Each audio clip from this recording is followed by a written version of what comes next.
Welcome, folks. We're back. Yeah, sooner than last time. What? It's been a couple weeks. Crazy.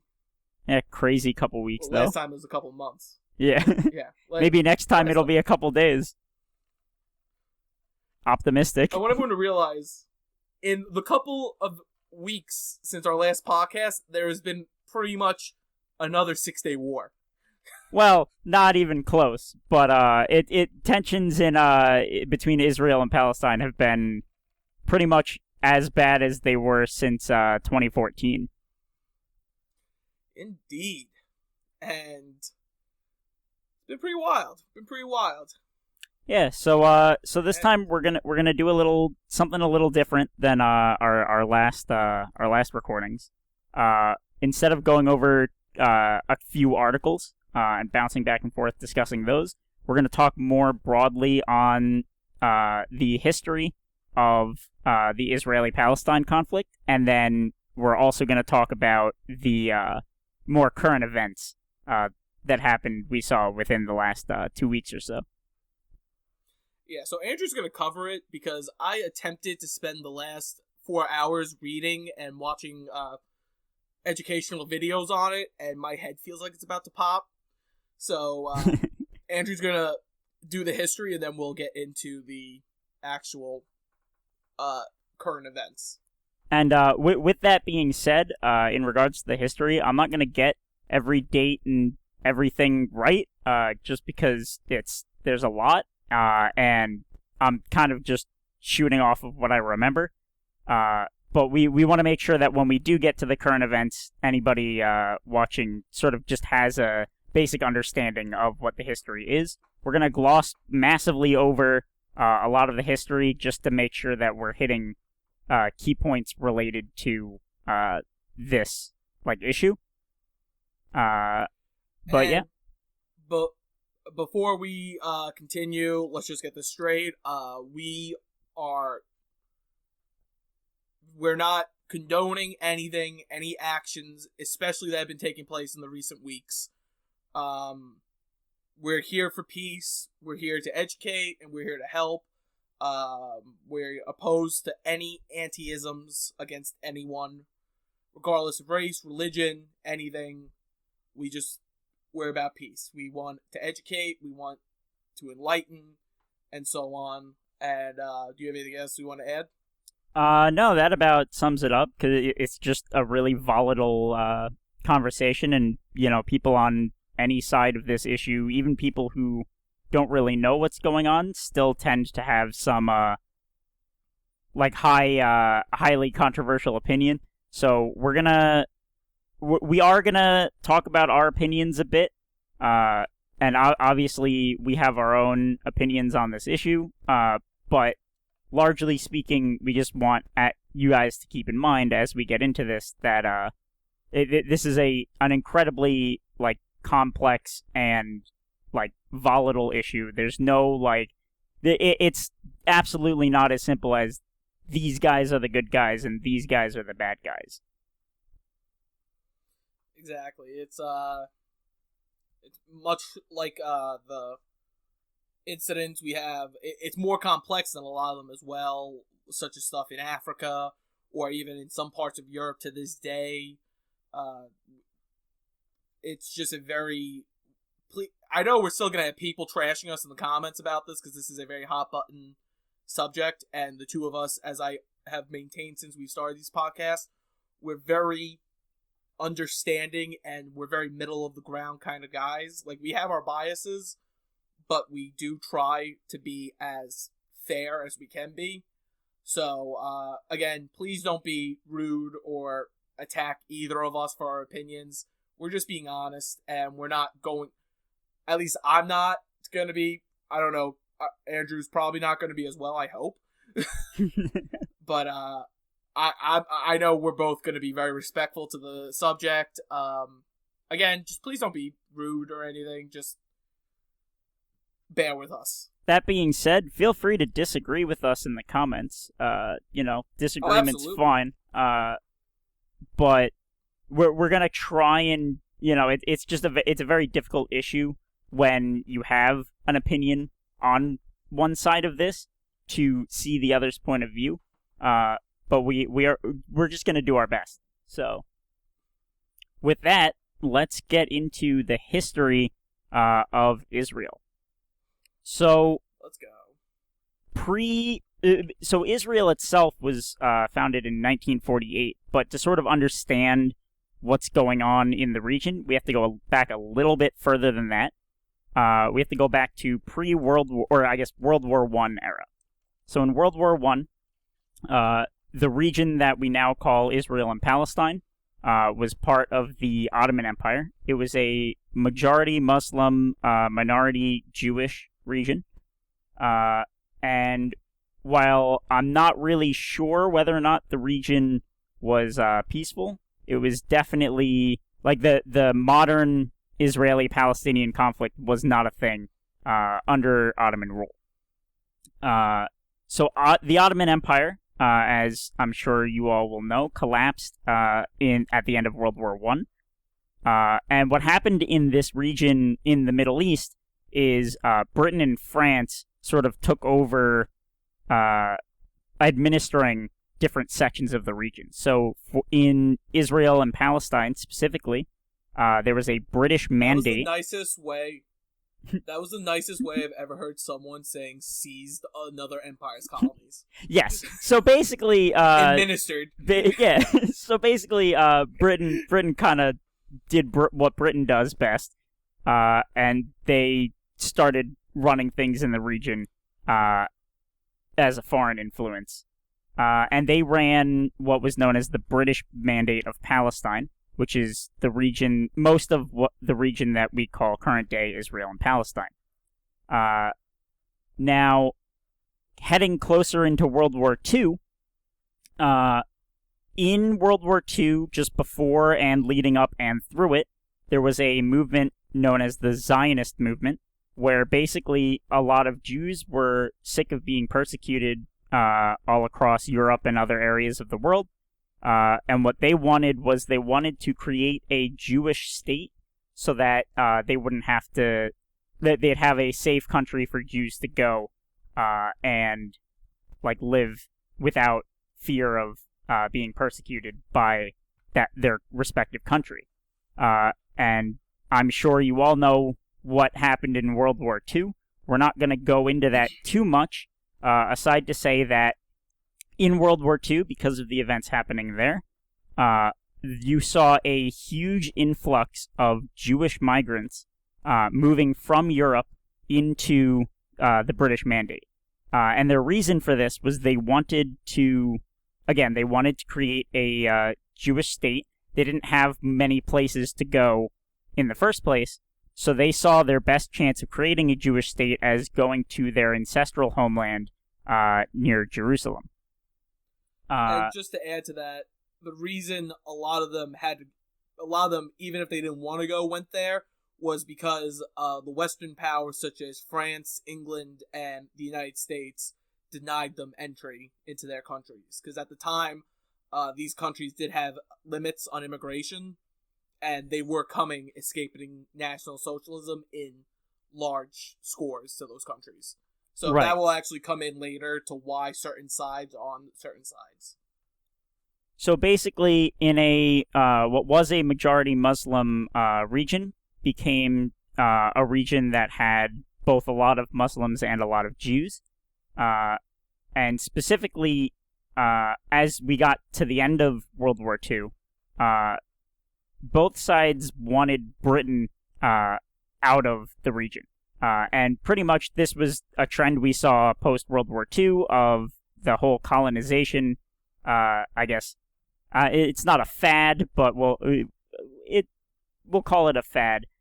We saw a massive end to colonization around the world, and that applied to this region as well. So Britain left the region, and that left a question of what will happen to, like, what will become of the British Mandate, because they haven't been, like, their own independent country for as long as anyone at the time had been alive. Like since the 1000s. Right. So it was really like nobody really knew what they should do about the situation. However, you did have two groups that knew what they wanted. You had the Zionists who wanted to make a Jewish state there, and you had the Palestinians who wanted to make at this point, you had pretty much the entire Arab world wanted the region to be either split up or made into a Muslim state. So the UN came up with a plan in order to try and solve this. It's known as the United Nations Partition Plan for Palestine. And basically what the solution was they were going to split the region into two. One that would be a Jewish state and one that would be a Palestinian state, with the West Bank and Gaza and some of the regions around there and some of the regions in the north of modern-day Israel would all be part of Palestine. And you would have regions on the eastern seaboard of the Mediterranean, and that snaked down to the Red Sea would be part of Israel. Now, the Zionists, who wanted a state of Israel or a Jewish state to exist, said, that's a great plan, we're on board. However, the Palestinians didn't like the plan because from their point of view, they believed that the whole region still should belong to the Arabs because they saw the plan as basically more Western imperialism cutting up the region. So they didn't sign on to this plan. Now, at this point, remember, there are a lot of Jewish people in the region, and they still want their state. So they decided in 1948 to declare independence.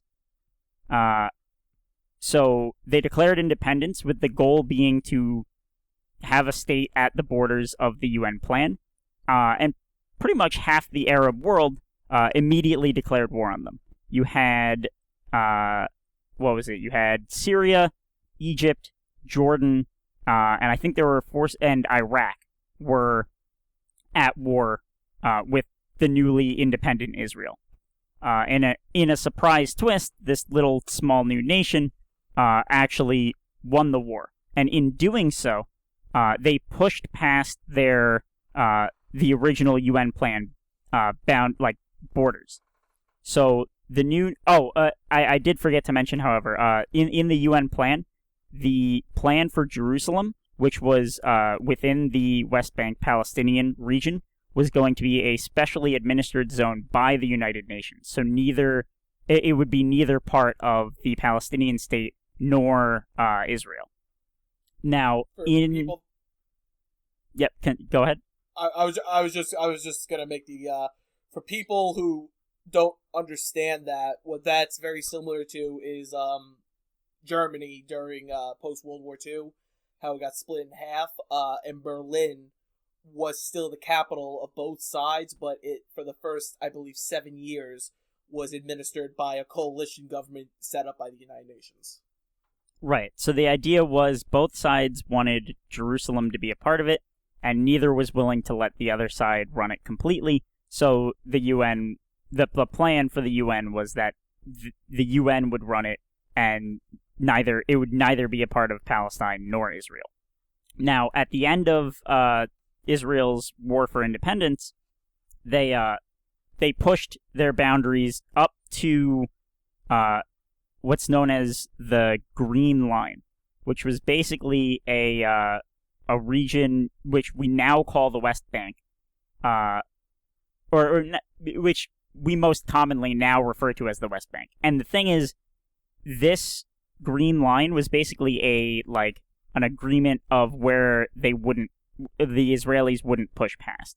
So at this point, what would have been Palestine under the UN plan, large areas of that region were now part of Israel. And that went right up until Jerusalem, which basically almost got split directly in half, by this Green Line. So Israel's borders at that point in time went basically from the north Yeah, it's you've probably all seen the map. We'll put it on screen, but the borders were quite different from what the UN plan was. But again, this was their war for independence, right? So Jerusalem was a city that was split by this line. So Israel was running about half the city, if a bit more, and the rest of it was not part of Israel. Now, what's interesting about this is you remember that I mentioned that the Palestinians never agreed to this UN plan, right? So at this point in 1948, Palestine was not a state. So what happened to the regions that were part of that were supposed to become part of Palestine that didn't become part of Israel? Well, in short, Egypt took control of the Gaza Strip, and Jordan occupied what is now the West Bank. So that was how the borders lied for a time. There was obviously still tensions between Israel and their neighbors, and about 20 years later, as tensions had been rising and Israel predicted that war was on the horizon, they led a preemptive strike against Egypt and then the countries that declared war as they led this strike, Jordan and Syria. So basically, because of this preemptive strike, they took out Egypt's and a lot of their surrounding countries' aerial capabilities. So this being in 1967, this saw the start of the Six-Day War. So this was a war that, as the name suggests, took 6 days. And because of Israel's initial airstrike, they found winning this war to be not very difficult.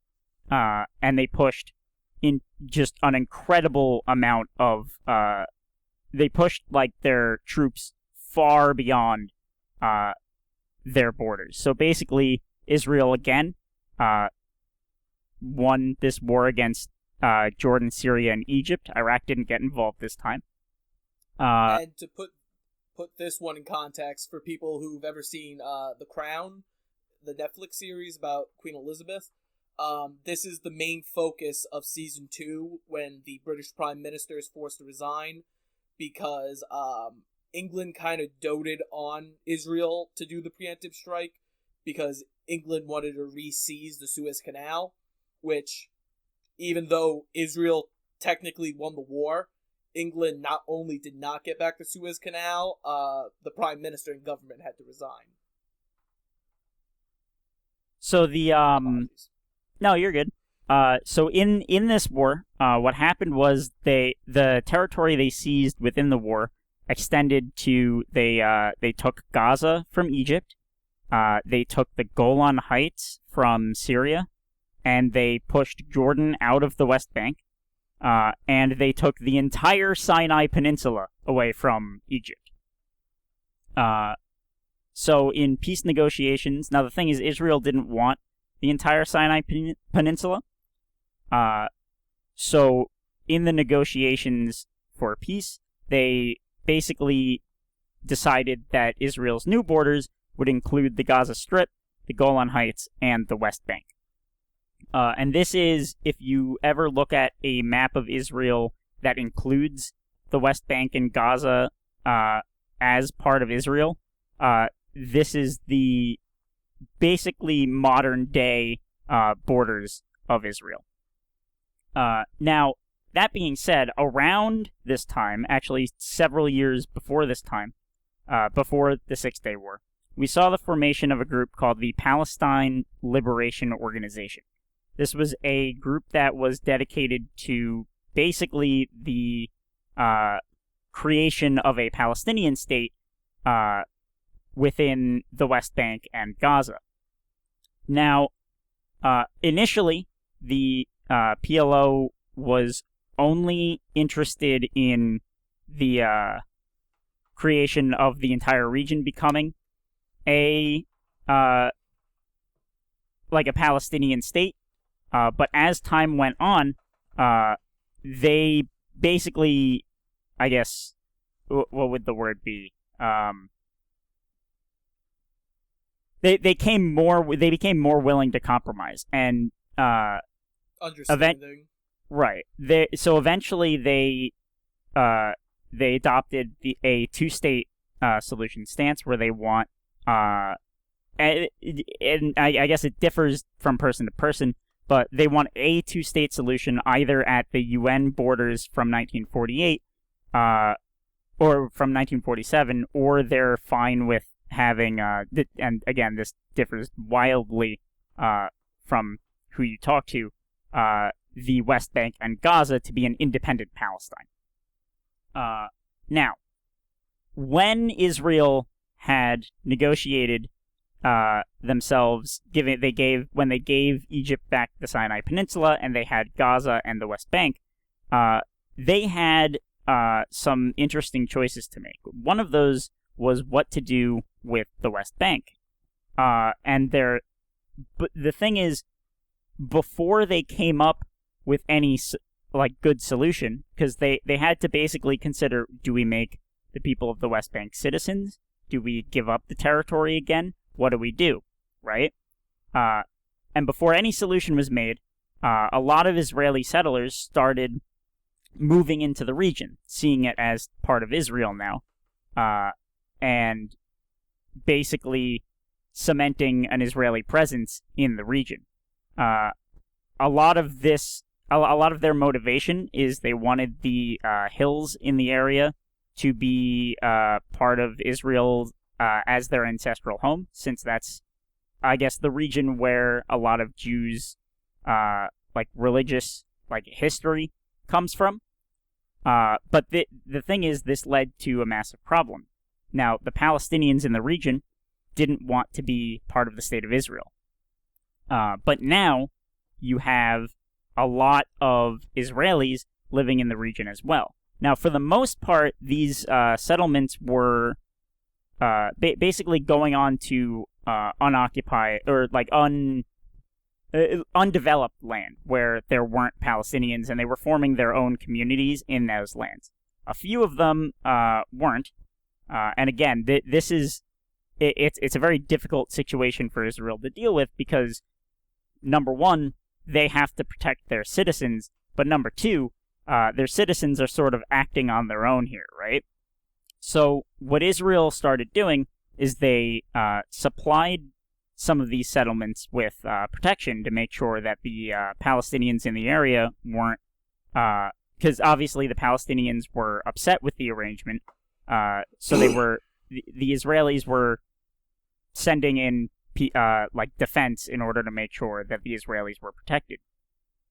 Now, the PLO, you might also have heard of them as Fatah. They became basically the de facto Palestinian voice in the region. Now, as I mentioned, eventually the PLO decided that they were more willing to compromise, and even though they're not happy with the situation, they've made negotiations with the state of Israel in the past. Now, there was a certain group within the PLO, or within Palestine, who were very upset that their, representatives were willing to compromise with the state of Israel. And this group went on to form the group Hamas. Hamas is, for all intents and purposes, an organization that wants to... They're pro-one-state solution. They want the entire region of Israel and Palestine to be one Palestinian nation. Now, at this point, you can clearly see we've passed the 1960s at this point, right? So, at that point, you have... Israel is very much an established state. So, Hamas, in comparison to the PLO, are extremely unreasonable. And where the PLO has engaged in terrorism and targeting of civilians in the past, for the most part, that has died down, whereas Hamas to this day, continues to employ whatever tactic they deem necessary. So, moving forward in history, as we get into the 1980s, we have what's known as the Oslo Accords. 1980s, 1990s, tensions were again rising, and they basically, the State of Israel made negotiations with the PLO to create a Palestinian Authority. Now, this is a pretty complicated compromise where neither the PLO, it basically leaves neither the PLO nor the Israelis happy with the situation, but it did leave both sides, it did, I guess, tone down the violence at the time. So basically what the Oslo Accords established was 3 regions within the West Bank that would be administered in different ways. So for one, you had regions where there were not Palestinians living, and these regions would be now considered part of Israel, and Israelis could move in and settle there as they pleased. Number 2, you had a region or regions where Palestinians were living and where they could move in and settle as they pleased. And number 3 was a group that Palestinians were not currently developed in, but would be considered under the Palestinian Authority. Now, the Palestinian Authority is basically the PLO was deemed the Palestinian Authority. So they have control over, or they're considered the representatives of the Palestinian people in the West Bank. Around the same time, you saw Israel pull have its citizens move out of Gaza, as they didn't see any way of they didn't see any means of creating peace in that area, so they had its citizens move out, and they completely blocked off Gaza from the rest of the nation. And to this day, Gaza is currently run by Hamas. So you have a few different actors in this situation. You have Hamas, who wants the creation of a Palestinian state that rules over the entire region. You have the PLO, who wants an independent Palestine created separate from Israel. You have Israel, which, for the most part, wants peace in the region and for their citizens to be protected. And then you also have Israeli settlers who want to increase Israeli presence in the West Bank. Now, one of the modern day most criticized parts of what Israel does are these settlements within the West Bank. Now, a lot of times you'll hear that they're illegal settlements, and that because of this, they are creating an apartheid on the Palestinian people. And personally, I see this as a bit misleading, because for one, the majority of people moving in and settling into the West Bank are settling into regions that were, at the Oslo Accords, deemed legal for them to do so.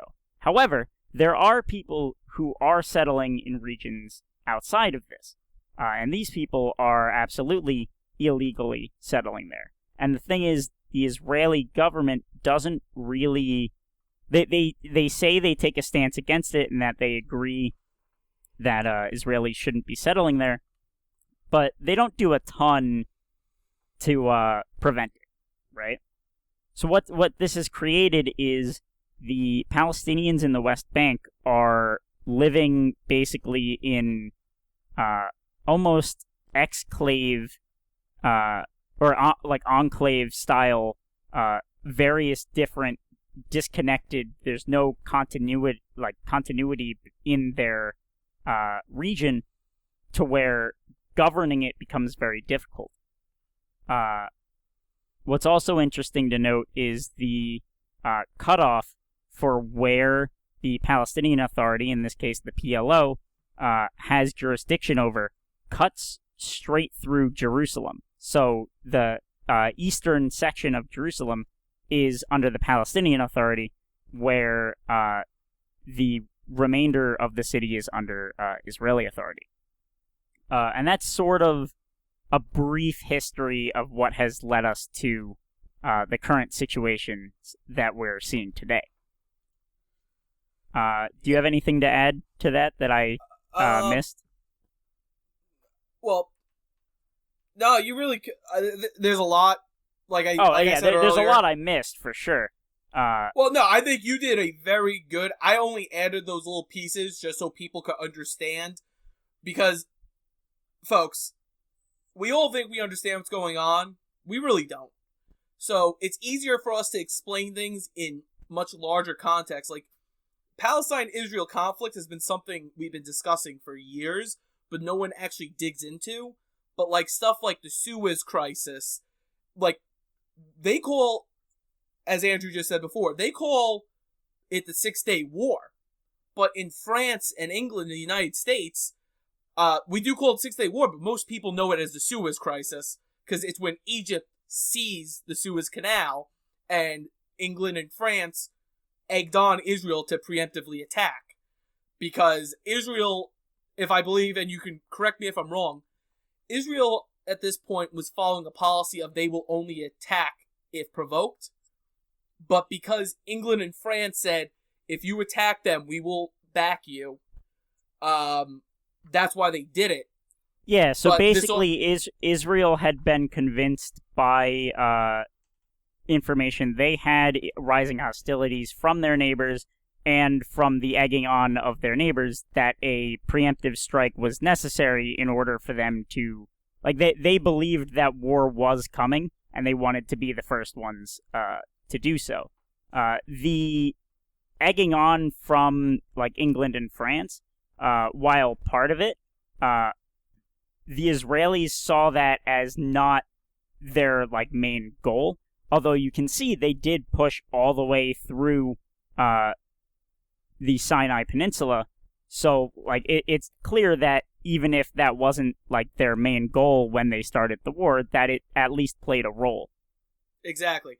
And also in the outcomes, you see it too. Because if you look at the outcomes, Israel achieved its objectives, but the French and English didn't. Because at the end of the day, the United States stepped in and went, okay, you know what? What Israel's doing is one thing. What you two are doing is wrong. Because we mentioned earlier the process of decolonization. That was discussed at the Malta Conference during World War II. Because the United States said, the only way we keep this alliance going is if the United Kingdom, at the end of the war, agrees to make all their countries independent.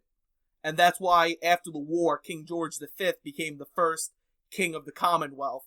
Because under that promise, well, it's kind of us holding England hostage, kind of, because we're not going to help you if you don't do what we tell you. But it was this idea that America's we want to end imperialism. And Stalin, being Stalin, was just yeah, do what they say. Screw you, England. But this all affects it. And again, I was just putting it in context so people who aren't as familiar to the subject understand where and what eras this is happening. We even skipped over the Jimmy Carter stuff with his peace accords. Yeah. And we've had, of course, the Abraham Accords that just happened with former President Trump and everything. So we skipped over more than one war. We skipped over all of the little details that led to the wars. Yeah. We skipped over all of the details that led to the rising tensions before them. There's just every single one of the bullet points that we've touched on here has a lot that goes into it. It's like a chapter of Game of Thrones. There's a million things happening at once.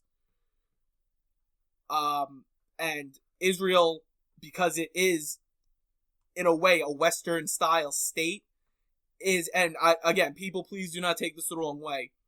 being the only Western kind of state in a region occupied by mainly theocracies, there's a reason they don't have an option in war. They have to win, because if they lose, it's over.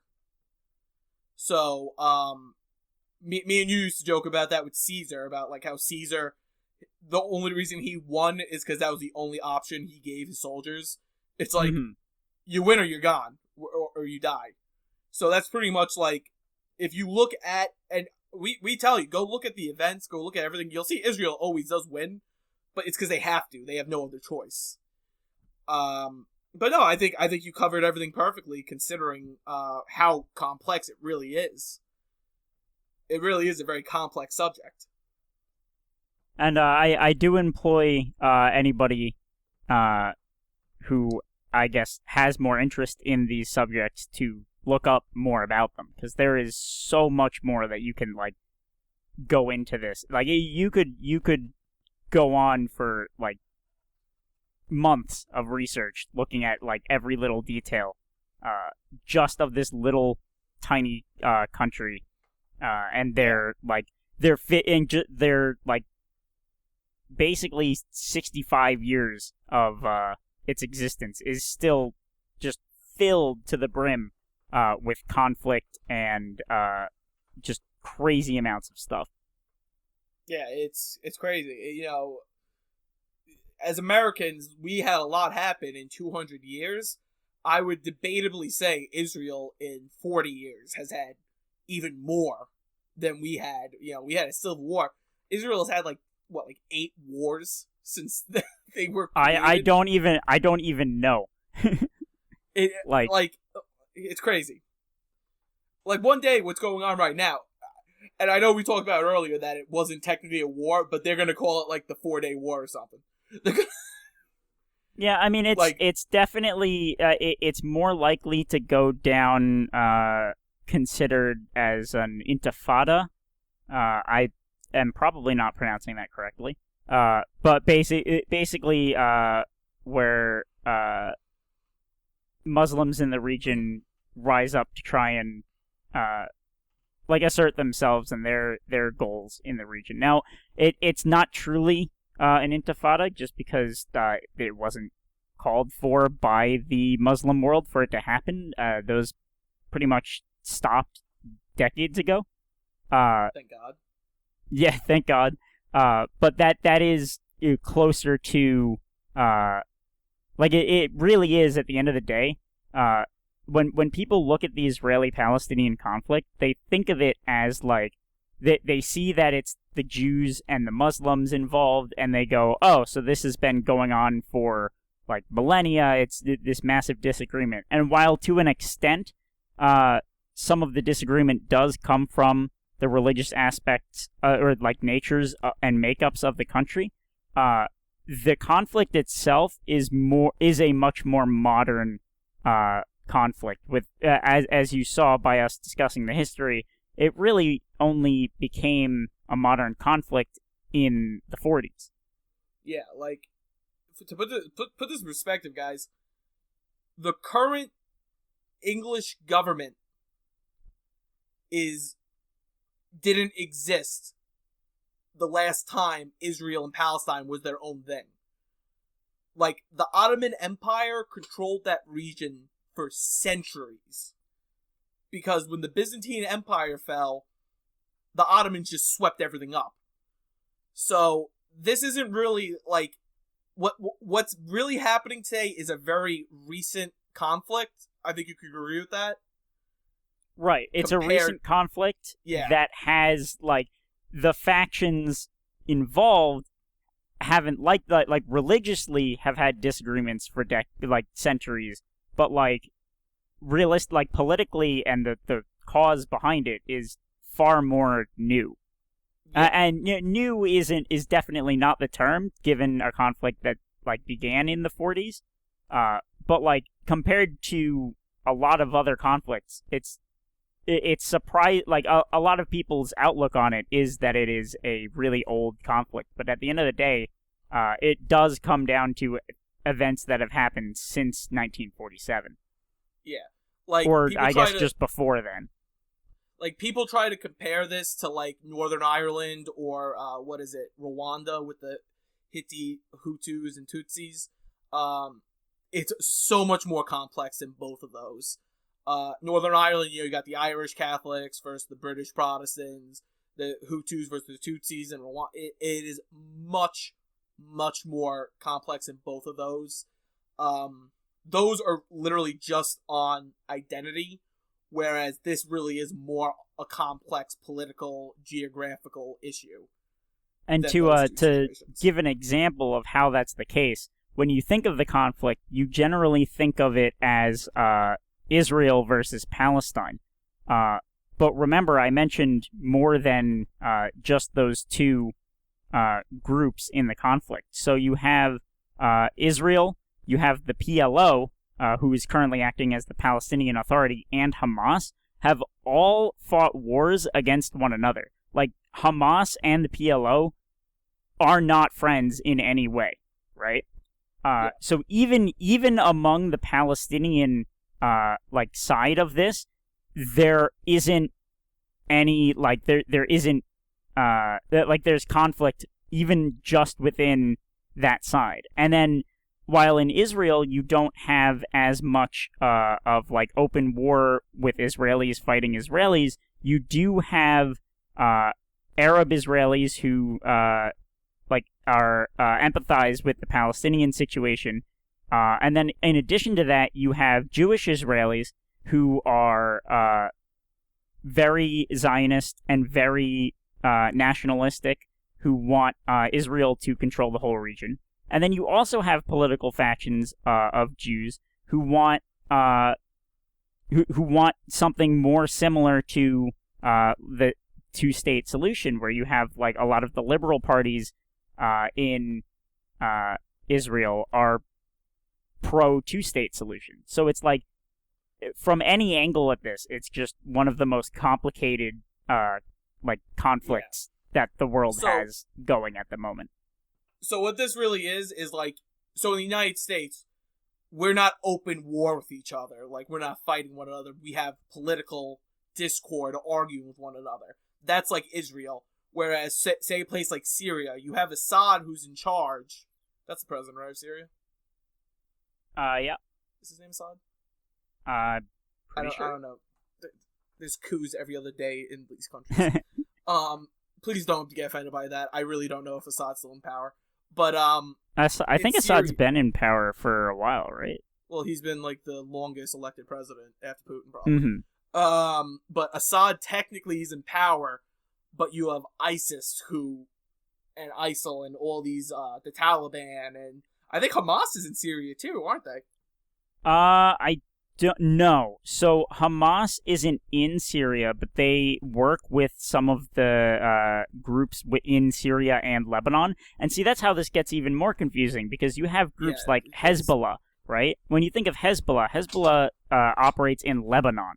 Okay, Lebanon and Syria both directly neighbor Israel. So you have Hezbollah, a group that is, for the most part, operating in Lebanon and Syria, which also has a vested interest and has, like, interactions and conflicts with Israel. So, like, it's one of the most, like, complicated conflicts in an area where there are a lot of other complicated conflicts that spill over into this, to the point where you have, like, Iran, a country that's not even remotely close to Israel. I mean, it's in the same, like, region of the world, but, like, they've got more than one country separating the two, is supplying Hamas with a lot of their, money and missile systems and the know-how to use them. So you have, like, the entire region is involved in a number of different complicated, disputes, which are all spilling into this one.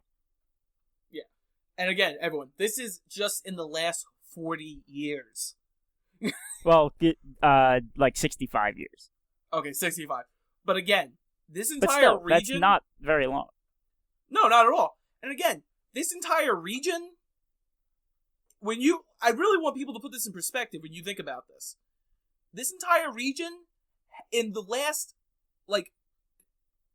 5,000 years, has only been controlled by 2 governments until the 40s. 3 governments until the 40s. You had the Romans / Byzantines. They're the same thing, okay? I don't like when people argue with me on that. They're the same thing. But you had the Romans and Byzantines, then the Ottoman Empire, then the British-French walked in, and then they were pretty much told, go be your own thing.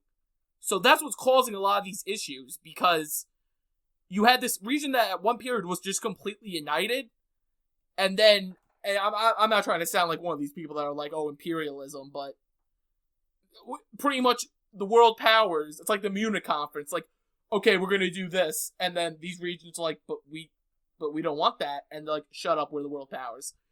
That's pretty much everything's it's a very fresh thing for regions that have really never self-sustained as their own governments. All right. I apologize so I think if that just sounded condescending. No, you're good. I think I've exhausted what I have to say on the history of the region. Do you have anything else to add on that regard? No, I think you covered it really well. I think we should just go into what sparked this current incident that has crazy things happening not only in Israel, but in this country as well. So now that we covered the history of the struggle and what's been going on between Israel and the Palestinians, let's discuss what happened recently. So, recently what happened is, I'm going to tell you bluntly what happened, and then I'm going to explain what caused it. So, the terror, I don't want to say terror, that was wrong. But the organization Hamas that Andrew brought up earlier, they fired missiles at Tel Aviv and I think Jerusalem too, right? I don't know if they did fire at Jerusalem. At least initially they didn't. They definitely fired at Tel Aviv though, because I know that's where. Yeah, they fired at Tel Aviv and a number of other Israeli cities. So wait, this map right here. So okay, that's where they returned fire. Never mind. So what happened was they fired on Israel. Israel returned fire. The press was very strange in how they covered this initially, because they made it out kind of that Israel was the aggressor, but then there just became this back and forth of firing on one another, and then the current president and prime minister of Israel, can you please say his name, because I feel terrible when I say it wrong? Benjamin Netanyahu. He ordered a full military invasion of the Gaza Strip, where Hamas was firing from. He sent in, they actually don't have the numbers of troops they sent in, which is kind of shocking. So now, I don't know if they ever even gave out how many went in. I just saw the video of them moving the troops in, and I was like, this guy got an invasion force together in 2 days. Yeah, basically.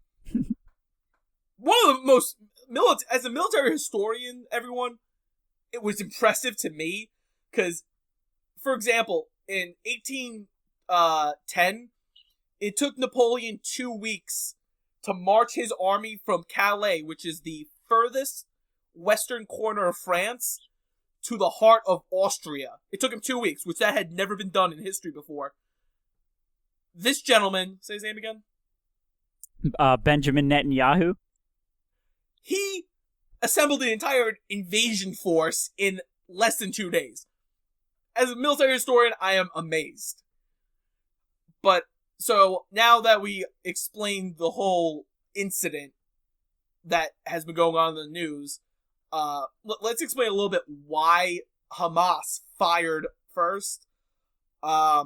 Which I think you are probably better explaining this, because I'm probably just going to be my blunt self, which is going to be very... So I can go over basically the events leading up to the first missile barrage from Hamas. Now, to be clear, in terms of who is the aggressor in this scenario. I obviously have my own opinion, that opinion being that Hamas unreasonably fired missiles on civilians in Israel.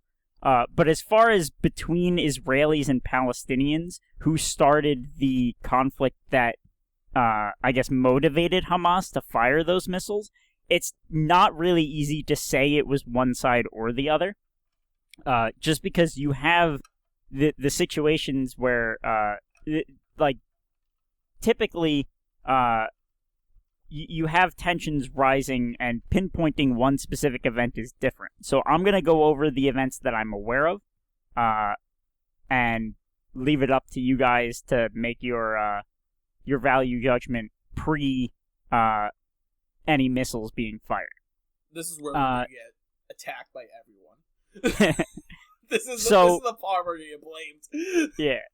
So pretty much every year around Ramadan is the most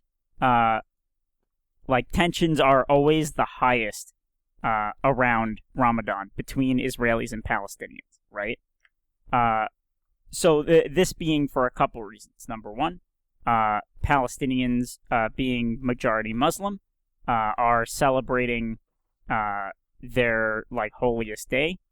Number two, some Palestinians who I guess feel particularly invested in this conflict will try to start something with the Israelis. And then even before that, Israel will often set measures in place from their perspective to protect people during Ramadan, to make sure that just because there's an influx of the number of people basically doing their thing in Jerusalem, they'll institute different policies or things that the Palestinians see as being what's the word I'm looking for? Not intrusive, but oppressive.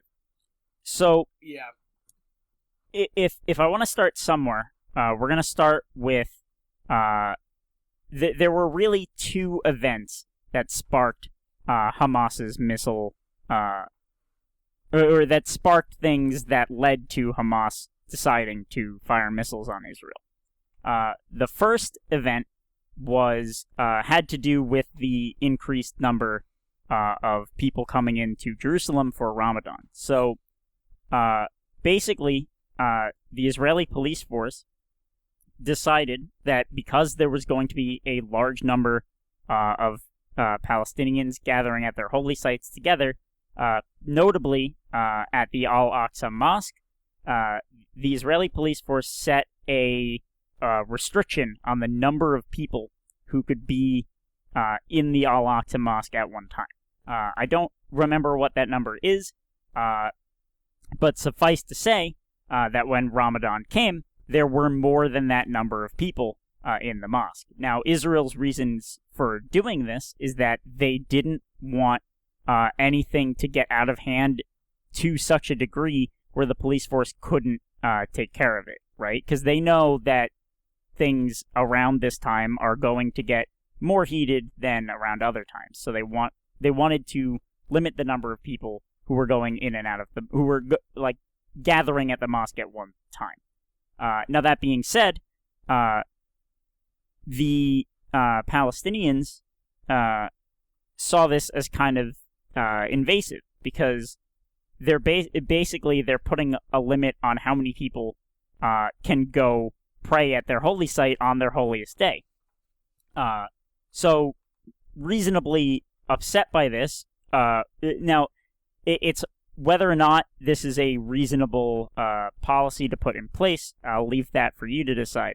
But the Palestinians weren't very happy about this. So there were... Now, if you know anything about Jerusalem and the layout of the city, you'll know that pretty much everything is right next to everything else, right? So, yeah, everything is in a very small area, which makes it very it just makes everything that goes on there just absolutely more likely to cause problems. So people who were at the Al-Aqsa Mosque started basically on the same day that this was going on. You had Jews in Jerusalem at the Western Wall, which is like, in terms of locations, these are right next to one another, right? I'm literally looking at it right now. So you had a situation where some of the Palestinians threw like rocks and whatnot over the wall at the Jews who were celebrating there, right? So Israel decided to send in their police force and break it up, because they set the restriction, the number of people there were higher than the restriction, and things seemed to be getting out of control. Now, so it wasn't like a crazy, unusual amount of violence, but there was some violence. Now, when Israel sent their police force in, you'll have to note, Israel doesn't handle conflicts like this, like potential riots like this, in the same way we do here in America. Here in America, we send our police force in. Their job is basically to just limit the amount of harm done to anyone in the area. Now, in Israel, things being, they're more mediators. And yes, while we use force here in the U.S. Plenty often, the amount is not comparable to the amount of force that Israel both has to use in order to break up a lot of these, and B, wants to use. So when the Israeli police force went in, they used quite a lot of force. They used flashbangs, they used rubber bullets, they really went in, right? Now this, I think quite understandably, upset the Palestinians quite a bit, because they're trying to celebrate their holy day, and the police came in and forcibly kicked people out of the mosque with a significant amount of force. So in response to this, a lot of Palestinians in mixed Palestinian-Israeli communities decided that they were going to show their anger by rioting and beating up Israelis in the streets, right? So you'll note that violence begets violence. So the Israeli police force, they use what could be considered an unnecessary amount of force to break up what was going on at the Al-Aqsa Mosque. And in response, Palestinians decide to riot and attack Israelis in the streets. Now, not to be outdone, this upset the Israelis, and the Israelis said, well, you know what? You're going to beat us up in the streets. We're going to do the same thing. And you had groups of Israelis in mixed communities who would go around beating up Arabs in the streets. So the whole situation got out of hand very quickly. Like, now this wasn't like it just happened immediately thing, but it was like this was within the span of a couple days where this was happening. So the protests and riots were way out of hand, to the point where the Israeli police force just wasn't able to deal with it, right? They did not have the capability to stop what was going on. And now, after all of this happened, this is when Hamas said, all right, we see that Palestinians are getting targeted here, we're going to fire missiles. Now, that was one of the things that led to Hamas's decision. There's a few more. We'll go over the other main spark, and then we'll go over some more of the speculative bits after we talk about it. This one is the reason, like, American... I don't want to... I'll say leftists, because I don't want to say all Democrats, but I would say like Antifa and BLM are mad because they're seeing what Israel's doing as like a forced eviction, which kind of it is, but also once you understand the situation, you're kind of like, well, it kind of makes sense if you want to explain that one too, because yeah. again, I'm going to so be a little too blunt. That's what we're going into next. So we have basically what else is going on around this time is you have there's been a court case that has been in the like bouncing between the Israeli Supreme Court for upwards of 50 years or so. And basically, the court case is about the ownership of some land and the lack of payment of rent on that land by the Palestinians who are living there to the Israelis who own the land.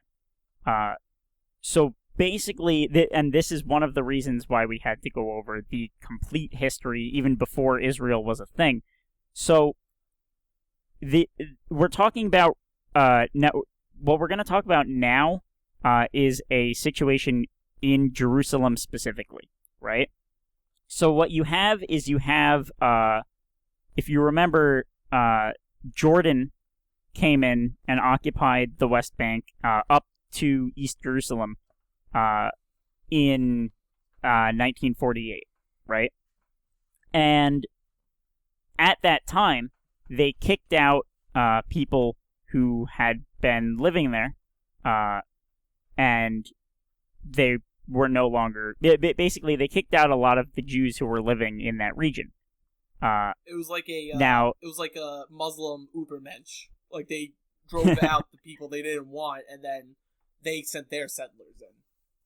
Right. So after this, these homes and this land was no longer occupied by the Jews living there. Some Palestinians moved in. Now, since then, Israel took control of the region, and it was now under Israeli jurisdiction. And basically, Israel decided that it was going to honor the property rights of the people who lived there previously before Jordan came in and kicked them out. Now, the problem with this is now there are new people who are living there. So, and it gets even more complicated when you consider the fact that the people who owned the land back when Jordan kicked them out have now sold that land to a Jewish group who wants to try and buy up as much property in the region to have Jews living there. Now, this group isn't a group that's forcibly evicting people. However, they did buy this property from someone who was not currently living on it at the time. Now, again, Israel decided to say that to honor the ownership of the land of the people who owned it before Jordan kicked them out, meaning now it's this Jewish organization. And as a means of not having to evict the people who were living there, they decided, okay, they can keep living there, and you have to let them keep living there, but they have to pay rent to you, okay? Now, at some point, the people living there stopped paying rent, because from their perspective, it's their home. They've been living there for years, right? So they didn't think they should have to pay rent. They stopped paying rent. And this was what the court case was about that went through the Israeli Supreme Court. And then right around the time of this conflict, this case had ended, and it was decided that the people who were in there, who were the Palestinians who were not paying rent, would be forcibly evicted. So that happened. The Palestinians who were living there, who from their perspective, it's their home, they've been living there for a while, were forced out by the Jerusalem police. But again, and they went on the through other due hand, process. legally speaking, right, they went through the legal process to get them to either pay rent or get off the land that, legally speaking, Israel has the jurisdiction of these properties. Israel decided that they would honor the ownership rights that were previously there before the Palestinians had moved in. So the situation is kind of just screwed for everyone involved, right? Because on one side, you have Palestinians who have been living on the land for years, and they don't have anywhere else to go. They're getting kicked out of their home, and they don't have any alternative place to live. On the other hand, you have the legal owners of the land who want to either be able to use the land or want to be paid for what they see as it's their land. They should be paid for somebody else, what they see as basically squatting on it. So this was the other, the eviction of these people was the other main spark that led to Hamas deciding that enough is enough, and they were going to fire missiles at Israel. Yeah. So Hamas said they were defending the Palestinians. And, you know, I'm just going to say this. I really have no stake in this game. I am an Irish Catholic. So really, regardless, I hold no sway anything. But what we're seeing is really a semantics game with Hamas. They're trying to use excuses pretty much of why they're committing what they're doing. And right. And this is where we can get into speculation. Yeah. Sorry, you were going to say something and I cut you off. No, I was agreeing. And this is where we see that young man who's been going on all the shows saying how his family was being illegally evicted. They weren't being illegally evicted. You know, in the United States, for example, and this is something I think, because if you look at a lot of the people who are protesting that aren't, you know, like who, you know, we have these, as Al Sharpton calls them, latte liberals. They don't actually understand because most of them have never had to live on their own or do anything, like have landlord kind of things, you know? And in this country, if in the United States of America, if you were to do the same thing these Palestinian folks did, you would also be evicted. And probably quicker. Like, me and you talked about this yesterday. This court case went on for a very long time, considering what it would in the United States. Right, and the reason for that is that in the United States, we don't have people... the situation is so much simpler, where, like, who owns the land and who legally has the right to be there is a lot easier to figure out than for a situation where you have people who owned the land before Jordan owned it, and then who was owned and living on the land while Jordan occupied it, and then you have, well, who's living in it now that Israel occupies it. So it's like there's so many like factors where the legality is very difficult to, like, it's not as clear cut as a lot of the cases are in the U.S. Yeah. So this was a very again, this is over a long period of time because the last 4 years, Hamas has been getting angry because, you know, the world at whole has been trying to de-escalate stuff in the Middle East. You know, we had the Abraham Accords and stuff like that. More countries were recognizing Israel as a country. So Hamas was kind of getting a little more angry. So this kind of just worked into their agenda of saying, look, they're abusing Palestinians. We need to attack. And now this is where we're going to start getting into a lot more of the political stuff, because I think it is very, this is my position as a little L libertarian who sides with the right. I think it's very inappropriate for a 3 American sitting members of Congress to be kind of taking a side on this. I feel like as officials, they really shouldn't be openly advocating against another government. You know, that's probably weird the way I just said that, but you know what I mean. Right. So now we can get into some of the more speculative politics of the situation, because again, the fact that that all of this is going on, they were the sparks. What was the fuel that like kept this fire burning, that let Hamas these things happening aren't the only reason that this conflict is going on. So why would but both Israel and Hamas had opportunities to de-escalate. Why did it get to this point?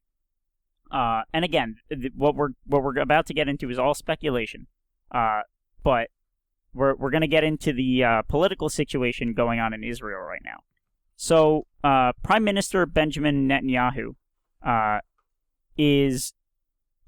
so right now he's the prime minister, right?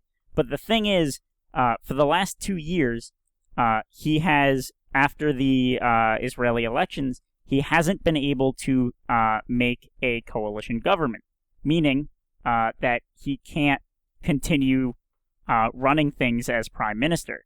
So in the last 2 years, they've had 4 elections, and each time Benjamin Netanyahu's party, which is a primarily Jewish conservative party, while they had the highest number of votes of any party, they were not even close to a majority. So they have to form a coalition government in order to elect him as the prime minister. And he's been unable to get enough seats in enough other parties and seats within the Israeli parliament to do that. So the speculation comes in where by raising the tensions, it's more likely that the parliament is going to prefer to have a prime minister elected, and they're more likely to want to form a coalition government so that they can deal with the external threat of Hamas, rather than not have anybody in charge, basically, while that's going on. On the other hand, you have there were elections for the Palestinian Authority. Again, the Palestinian Authority is currently the PLO, Fatah. They are running things in the West Bank, and basically what that allows them to do is that puts them in a spot where they have Israel interacts with and negotiates with the PLO. Hamas, on the other hand, Israel does not negotiate with whatsoever, like directly. There's no direct interaction between Hamas and Israel politically, where there's any room for any sort of negotiations. And this doesn't work in Hamas's favor. So in order to basically have the ability to interact with Israel directly, Hamas wants to win the elections in Palestine. That way they can directly deal with Israel diplomatically. However, the elections that were meant to take place for the Palestinian Authority, the PLO canceled the elections because they believed that Hamas was likely to win the elections, and they didn't want to take that risk. So basically, Hamas was like, well, okay, seeing as we can't get, we can't go route that we were trying to go diplomatically, if we raise tensions, perhaps this will either A, force them to start the elections, or B, perhaps force Israel to interact with Hamas on diplomatic terms. Now, Israel's not going to do that because, from Israel's perspective, Hamas is just absolutely a terrorist organization. The reason being is they indiscriminately fire missiles at civilian locations, and then on top of that, they place their military assets in civilian centers, so that when Israel fires back at Hamas, civilians are getting harmed. So basically what Hamas does is they put Israel in a situation where they either are going to get missiles shot at them with impunity, or they have to fire on a location that they know civilians are located in. So Israel's, I guess, solution to this is they fire upon those locations, but ahead of time, they will generally send out a warning. I believe it's 5 minutes in advance or something, saying, "Hey, any civilians in this area, get out now because we're going to fire upon it." Which is now a lot of people I've been hearing saying that these are like illegal attacks on civilian centers, but if you in terms of international law, if you put a military target on a civilian center, that target is still a valid military target. So Israel isn't even under an obligation to send out these advanced warnings. But they do because, again, Israel is by all accounts, a modern first world nation. Their goal is not to create as many civilian deaths as possible. So, the situation is that the death toll is higher on Gaza's front for the sole reason that Israel is just a more powerful nation. They have the Iron Dome, which shoots down a lot of the missiles that Hamas sends into Israel. impressive. On top of that, Hamas's missiles aren't particularly advanced. They've been getting more advanced as time goes on through funding from mostly Iran. But a lot of their missiles don't even make it past, out into their target. Then this is one of the reasons why they indiscriminately fire missiles, is because they don't even have the Right. They don't even have the capability to target a lot of these. Now, that being said, that doesn't make firing them indiscriminately any less bad. But yeah, so this is why you see the death tolls and you think, oh my goodness, Israel is responding in a way that is, completely disproportionate. Which, yes, they are, because they don't have any obligation as a state that's being attacked to respond with a proportionate amount of force. But also, B, they're just a more powerful nation. Any amount of force that they respond with is going to be more than Hamas is capable of putting out. And it's got, I have an analogy. Let's imagine you have two people, right?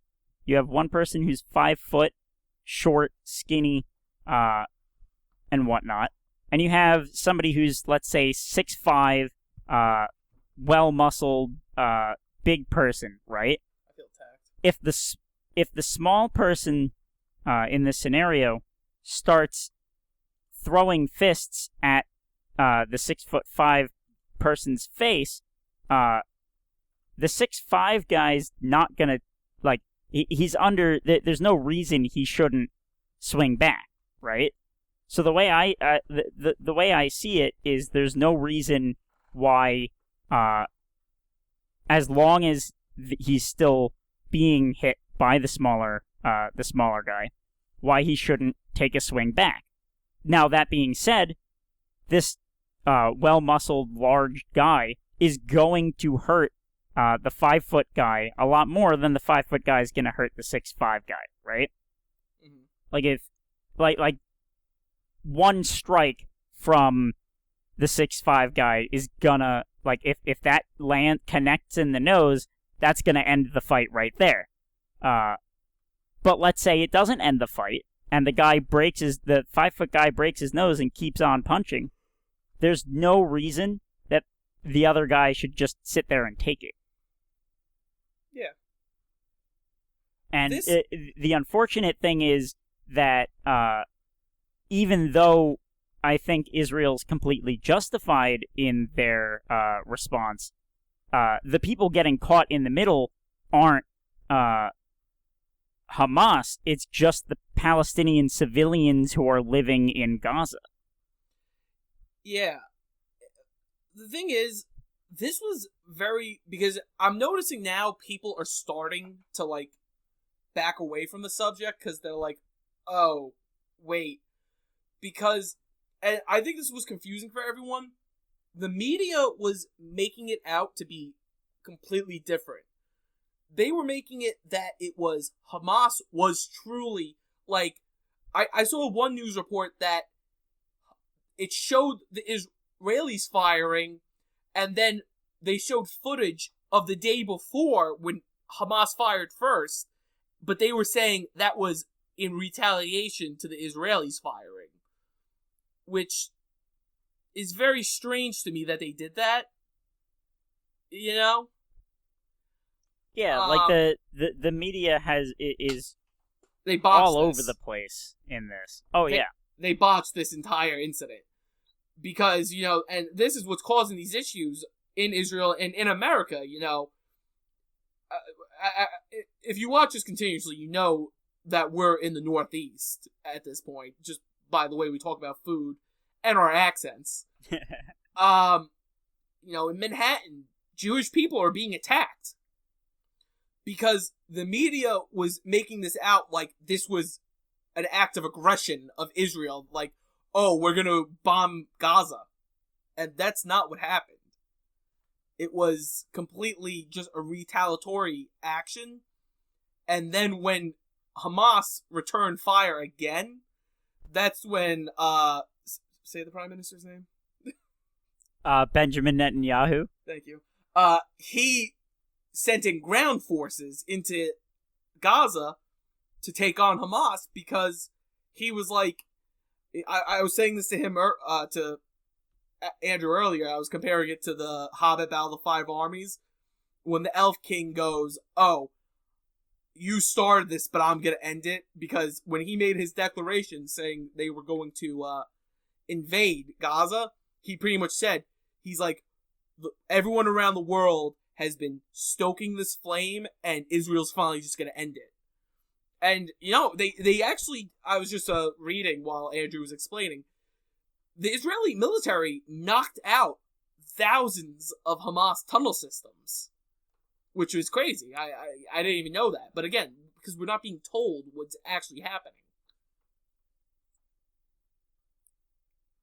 And so that's the long and the short of the current Israeli-Palestinian conflict. The history behind it is extremely complicated. Even the individual sparks that ignited this particular conflict, it's not really clear. It's not clear that either side is necessarily in the right per se.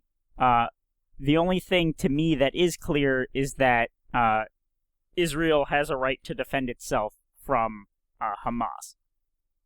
Yeah, and to me, again, like I said before, I am completely disconnected to this because it's never been part of anything. Like, I don't mean to, like, put you open because you know a lot and you're informed on it.